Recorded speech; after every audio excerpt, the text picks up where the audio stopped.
Dans l'économie de Dieu, personne n'est né du mauvais côté de la vie. Personne ne vient d'une mauvaise famille. Personne n'a un passé tellement mauvais qu'il ne peut être surmonté. Son bras n'est pas trop court pour vous atteindre dans votre gouffre et vous en sortir. Restez avec nous, donc jouissez de votre vie.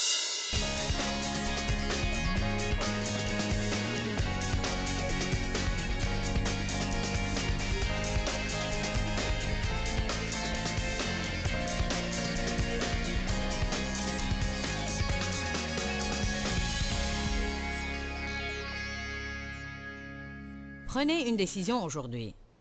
Ne donnez pas à Dieu des limites temporelles. Seigneur, si je n'ai pas ma percée d'ici vendredi, je vais tout quitter.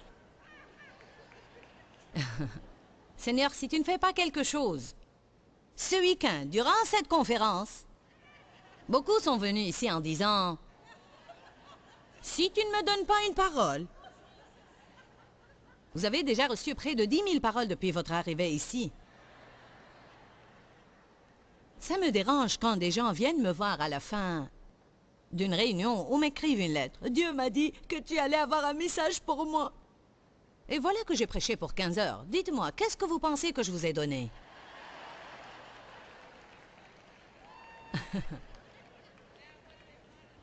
Je veux dire, peut-être vous êtes venu aujourd'hui simplement pour entendre. Allez chez vous et persévérez avec une bonne attitude. Loué soit Dieu. Alléluia. Peut-être vous êtes venu pour entendre. Arrêtez de vous plaindre, mes frères. Amen. La patience n'est pas dans l'attente, mais comment vous vous comportez durant l'attente. Je ne sais pas pour vous, mais ceci m'a énormément aidé il y a des années de cela quand je l'étudiais. Je pensais que l'attente était simplement supportée et endurée. Je peux faire cela, loué soit Dieu. Finissons avec cela, Seigneur.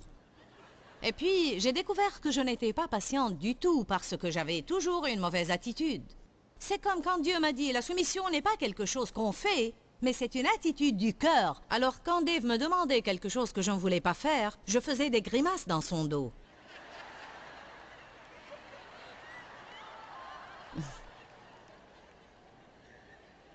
Allez maintenant. Oui, chérie. En réalité, faire simplement ce qu'il me disait de faire ne veut pas dire du tout que j'étais soumise, parce que c'était mon attitude qui était le problème. Quelqu'un devrait applaudir parce que je prêche bien aujourd'hui.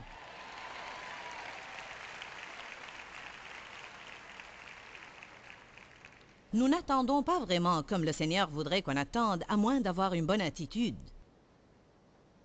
Alléluia. Étudions un peu la patience pour un petit moment. Prenez Hébreux 6, verset... Hébreux 10.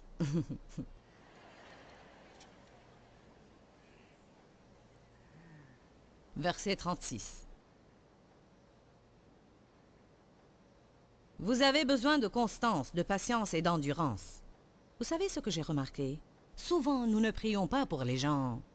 Des prières qui sont vraiment bibliques et à l'instar de la façon dont Paul priait pour les églises ou à la manière de Jésus-Christ. En fait, je n'ai jamais trouvé que Paul priait pour que les gens soient délivrés de leurs problèmes. Il priait pour qu'ils puissent endurer avec une bonne attitude. Vous n'aimez pas ça? Regardez comme vous êtes calme. Paul a prié qu'il passe à travers et soit constant et non pas renoncer et tout lâcher, qu'il puisse ne pas se lasser à faire le bien et qu'ils puissent endurer tout ce qu'ils rencontreront avec une bonne attitude et qu'ils puissent avoir de la miséricorde et cheminer dans l'amour et que leur amour puisse s'épanouir et grandir. Il n'a pas simplement imploré « Oh Dieu, délivre-les de tous ces problèmes. Dieu, que leurs affaires prospèrent, donne-leur une meilleure position. » Je crois que nous sommes devenus extrémistes dans notre société. Oui, certainement, Dieu veut que nous soyons prospères. Il ne veut pas donner toutes les choses qu'il a aux pécheurs. Les trésors des pécheurs sont amassés pour les justes. Oui, Dieu veut que l'on prospère. Amen. Je ne veux pas d'un groupe de personnes qui n'aiment pas que je possède des choses. Je veux les donner à mes enfants. Mais je veux que ceci soit dans la droiture et qu'ils se comportent bien, pour que je sente que mes choses sont en sécurité avec eux. Nous avons de bons enfants, mais j'essaye de dire que à qui Dieu aimerait donner ce qu'il a si ce n'est à nous? Mais ce n'est pas ce qui est de première importance dans l'Esprit de Dieu. Il veut que nous vivions une vie sainte. Il veut que nous soyons des lumières scintillantes dans un monde obscur. Il veut que nous nous servions l'un l'autre avec amour. Il veut qu'on accomplisse son appel sur notre vie, que nous nous arrêtions de murmurer, de grommeler et de nous plaindre, et que nous soyons constants dans l'attente. Il veut que nous manifestions les fruits de l'Esprit. Cherchez d'abord le royaume de Dieu et sa justice, et toutes ces choses vous seront données. Nous n'avons pas à poursuivre les bénédictions. Elles nous poursuivront si nous poursuivons Dieu. Amen.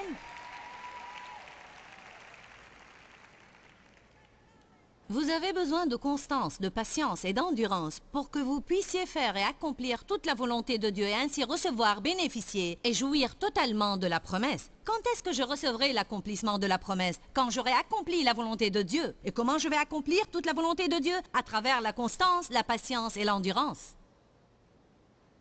Il dit encore peu de temps. La Bible amplifiée dit bien peu de temps. Le temps est plus court maintenant. Celui qui vient arrivera et il ne tardera pas. Verset 38. Mais comment vivra le juste? Le juste vivra par la foi. Quelles sont quelques-unes de nos tentations durant l'attente? Nous sommes tentés.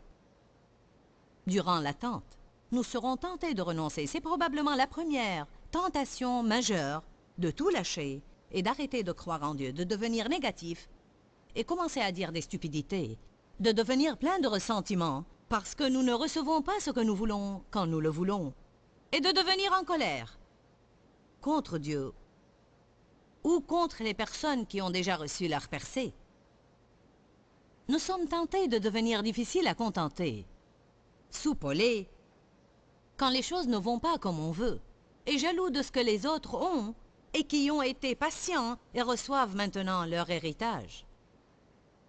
C'est tellement stupide d'être jaloux de quelqu'un parce que s'il vit dans la manifestation de sa percée, c'est parce qu'il a déjà fait ce que Dieu essaye de nous faire faire. Amen. Il y a un endroit où j'allais pour un certain temps pour du travail et pour communier avec les autres. C'est drôle comme parfois nous pouvons penser que les gens nous apprécient et puis nous découvrons que non. Au moins tous étaient gentils devant moi. Puis récemment quelqu'un m'a dit qu'il était dans cet endroit et il a dit par hasard pendant que j'étais assis là et personne ne savait que je te connaissais, tu es devenu le sujet de conversation. Eh oui, cette Joyce Meyer, elle vient ici. Et puis ils ont continué à parler de la voiture que je conduis et des habits que je mets. Et ils en rajoutaient et en rajoutaient. Elle prend probablement toutes ces offrandes que les gens donnent et puis elle achète avec toutes les choses qu'elle a. Et la dame qui me connaissait était en fait la belle-mère de ma fille. Et alors, elle leur a dit « Ah, excusez-moi, vous ne connaissez pas les faits tels qu'ils sont. En réalité, vous ne savez même pas de quoi vous parlez. » Et leur réponse était « D'où on vient, les prédicateurs sont tous pauvres. » N'est-ce pas stupide? Aimeriez-vous que je vous mène à la pauvreté et la misère?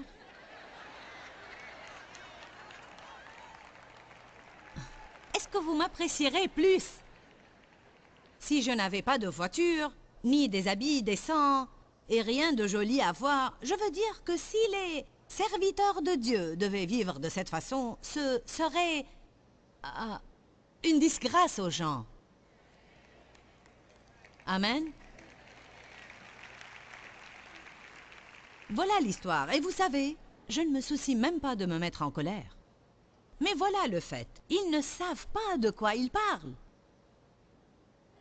Ils n'étaient pas là quand j'avais une voiture ancienne et prêchais la prospérité. Ils n'étaient pas là quand j'ai emprunté un tailleur pour donner le premier message de la vie dans la parole car je n'avais pas d'habit décent. Ils n'étaient pas là quand j'ai quitté mon travail et j'avais besoin d'un miracle de 50 $ chaque mois juste pour payer mes factures parce que Dieu m'avait dit de préparer pour le ministère que j'ai cru par la foi que j'allais avoir un jour.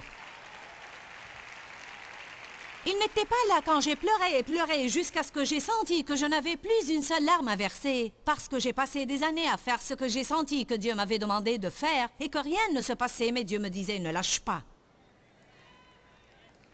Nous héritons des promesses de Dieu par la foi et par la patience. Comme c'est stupide d'être jaloux de quelqu'un d'autre et de vouloir ce qu'il a mais ne pas vouloir faire ce qu'il a fait pour l'avoir. Dieu ne fait point exception de personne et il fera la même chose pour tous. Dans l'économie de Dieu, personne n'est né du mauvais côté de la vie. Personne ne vient d'une mauvaise famille. Personne n'a un passé tellement mauvais qu'il ne peut être surmonté. Son bras n'est pas trop court pour vous atteindre dans votre gouffre et vous en sortir.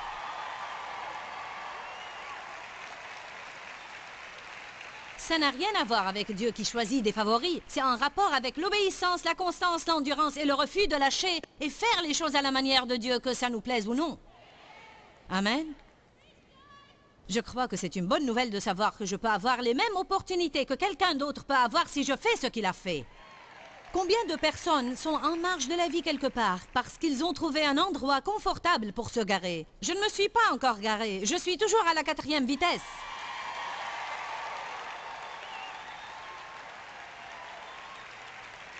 Je vous dis que j'ai passé par un temps d'épreuve très dur l'année passée parce que j'étais fatigué, esquinté, à plat, frisant le surmenage à faire la même chose année après année après année après année après année et j'ai dû prendre une décision. Est-ce que je me gare? J'ai un bon ministère. Pas besoin d'ouvrir de nouveaux bureaux quelque part d'autre. Pas besoin d'en faire plus et de me fatiguer. Pas besoin de continuer plus loin. Je vais m'asseoir et bercer mes 8 petits-enfants. Mais vous savez quoi? Je ne peux pas faire ça et être heureuse. Je dois continuer à persévérer jusqu'à ce que Jésus vienne me prendre. Amen. Tout le monde veut faire de grandes choses pour Dieu, mais pas tout le monde veut payer le prix. Amen. Ne te gare pas quelque part avec toutes les autres personnes qui veulent simplement vivre une vie facile. Mais il faut persévérer, persévérer à faire tout ce que le Seigneur vous a appelé à faire. Et par la foi et la patience, vous recevez les promesses de Dieu. Ecclésiaste 7, verset 8 dit « Mieux vaut la fin d'une chose que son début. Mieux vaut la patience de l'esprit que la prétention. » Que fait un homme prétentieux? L'orgueil nous fait penser qu'on devrait avoir les choses avant le temps de Dieu. Je mérite ceci maintenant. Non, dans le temps opportun. Qu'est-ce que le temps voulu et le temps opportun? C'est le temps juste de Dieu. C'est quand le Seigneur sait qu'on est prêt et non pas quand on pense qu'on est prêt. Amen. On supplie Dieu de nous montrer la personne qu'on doit épouser. Et s'il nous l'a montré maintenant, ce ne serait pas mieux que vos autres efforts. C'est comme la dame qui est venue dire à notre pasteur « Je vais me marier ce week-end pour la 7e fois. Et je veux que tu pries pour moi, pasteur, que cet homme soit finalement celui qui me traitera bien. » Il lui a répondu « Tu sais, il t'est jamais venu à l'esprit qu'il y a un seul dénominateur commun entre tous ces mariages et c'est toi? »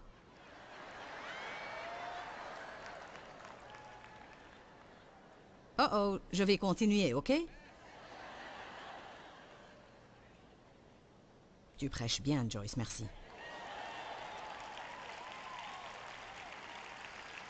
Nous parlons d'être dans le contentement et la satisfaction. Jacques chapitre 1. Les 4 premiers versets. Tout le monde grommelle quand on dit d'aller à Jacques 1. Il dit « Tenez pour une joie suprême, mes frères, d'être en but à toutes sortes d'épreuves et de tentations.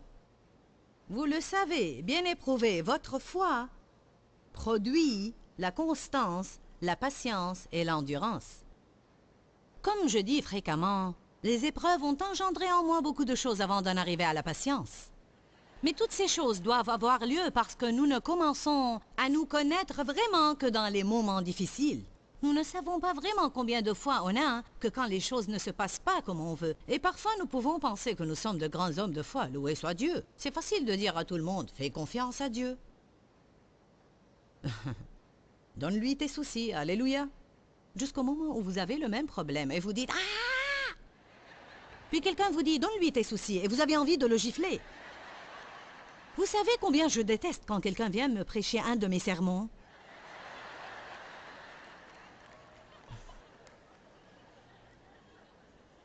Je dis à Dave, ne me donne pas un verset.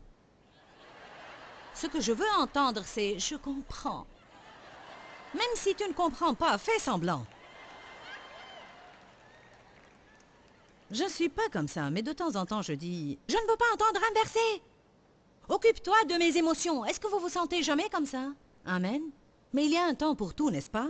Parfois la prédication, parfois l'entendement. Nous devons laisser la patience produire son fruit. La Bible dit « produire son fruit ». Quand nous n'avons pas les choses comme nous les voulons, ceci produira un bon résultat, car nous sommes certains de grandir. Et il dit que si nous laissions la patience faire son œuvre en nous, nous deviendrons parfaits et entiers, ne désirant rien. Ceci est l'image d'une personne dans un contentement parfait et une satisfaction parfaite. Laissez la patience faire son œuvre en vous, pour que vous deveniez parfaits et entiers, ne désirant rien. Ce n'est pas que vous ne voulez que rien change, mais ça veut dire que vous êtes satisfait de là où vous êtes aujourd'hui. Vous êtes heureux, vous vous attendez à Dieu. Vous avez une bonne attitude, car vous savez que ce n'est pas là que vous allez terminer. Encore très peu de temps. Et puis la Bible parle de comment nous ne devons pas essayer de tout comprendre durant notre attente. Ne te figure pas être sage. Acte 20, verset 22 dit « Et maintenant, voici qu'entraîné par l'Esprit, Paul se rendit à Jérusalem sans savoir ce qui lui adviendra. » Nous n'avons pas à tout savoir. Dieu a appelé Abraham à aller à un endroit qu'il ne connaissait pas, sans savoir ce qui lui adviendra. Et dans Hébreux 11, 8, il est écrit « Abraham partit obéissant à l'appel de partir, ne sachant où il allait. » Personnellement, j'étais une de ces personnes qui sentaient qu'elle devait toujours tout comprendre, et c'était parce que j'étais très indépendante et ne dépendais que de moi, même pour subvenir à tous mes besoins. Il y a beaucoup de raisons à cela. Grandir dans l'abus sans recevoir l'aide dont j'avais besoin. Et beaucoup de gens sentent qu'ils n'arrivent pas à mettre toute leur confiance en Dieu, car même si on dit que nous faisons confiance à Dieu, nous avons toujours un plan de secours au cas où Dieu ne fait rien. Alors nous déduisons et raisonnons, et déduisons et raisonnons. Comme Proverbe 3, 5, 7 est merveilleux. Est-ce que nous pouvons y aller pour le lire ensemble maintenant? Proverbe 3, versets 5 à 7. Comment pourrais-je être satisfaite si je pense que je dois tout comprendre et avoir des réponses à tout?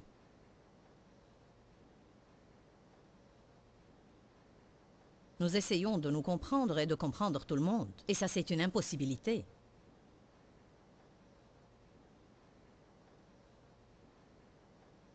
Verset 5. Appuie-toi, repose-toi, et mets ta confiance dans le Seigneur de tout ton cœur et avec tout ton esprit. Et ne te remets pas à ta propre intelligence et à ton propre entendement. Verset 6. En toutes tes démarches, reconnais-le, et il te montrera comment agir et aplanira tes sentiers. Verset 7. Ne te figure pas à être sage. En d'autres termes, ne pense même pas que tu es assez intelligent pour comprendre ce que Dieu fait. En toutes tes démarches, reconnais-le, ne te figure pas à être sage, crains révérentiellement et adore le Seigneur et détourne-toi du mal. C'est-à-dire, ce qui doit m'intéresser, c'est vivre une vie sainte sans essayer de comprendre tout ce qui se passe. Qu'arrivera-t-il? Verset 8, cela sera salutaire à tes nerfs. Êtes-vous nerveux? Lisez Proverbe 3, 5 à 8, quotidiennement. N'essayez pas de comprendre beaucoup de choses, et vous vous réjouirez plus de votre vie. Dieu peut faire beaucoup plus que nous ne pouvons penser. Éphésiens 3, Dieu peut faire excessivement, abondamment, bien au-delà et infiniment au-delà de tout ce que nous pouvons espérer, demander ou concevoir. Vous voulez que Dieu fasse seulement ce que vous pouvez concevoir? Ou vous voudriez qu'il aille bien au-delà de cela? La Bible dit qu'il y a beaucoup de choses que nous n'allons pas comprendre. Dans très peu de temps, allez à Jean 16.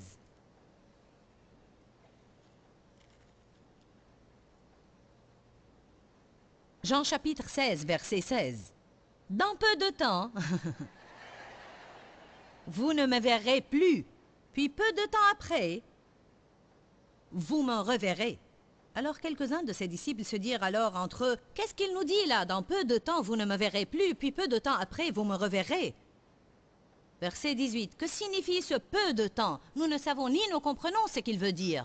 Jésus comprit qu'ils voulaient le questionner et il leur dit, « Vous vous demandez et vous vous interrogez entre vous sur ce que j'ai voulu dire quand j'ai dit, « Dans peu de temps vous ne me verrez plus, puis peu de temps après vous me reverrez. » Verset 20. Je vous le déclare, en vérité, vous pleurerez et vous vous lamenterez et le monde se réjouira. Vous serez triste, mais votre tristesse ensuite se changera en joie. Alléluia! Au soir, la visite des larmes et la tristesse. Au matin, les cris de joie. Il a dit, vous allez perdre, mais à travers votre perte, vous allez gagner. Certains pensent seulement à ce qu'ils ont perdu, mais attendez de voir ce que vous allez gagner.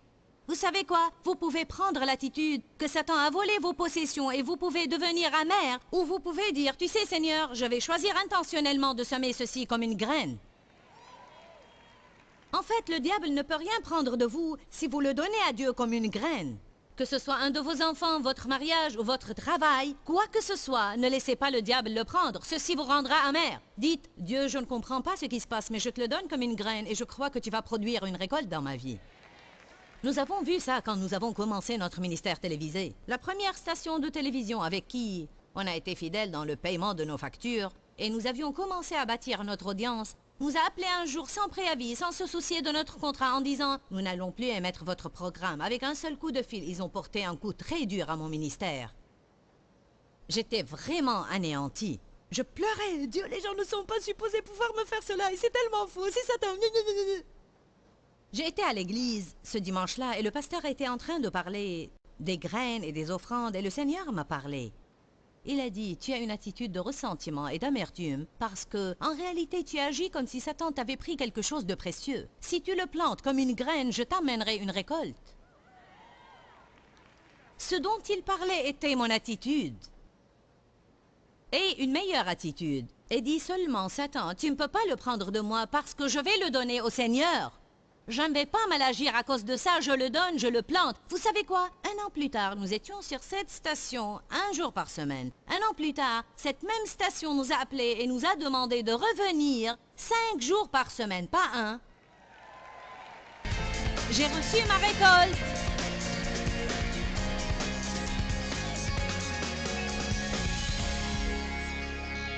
Nous avons abordé aujourd'hui un sujet que nous avons tous dans notre vie et c'est qu'on est toujours en hâte.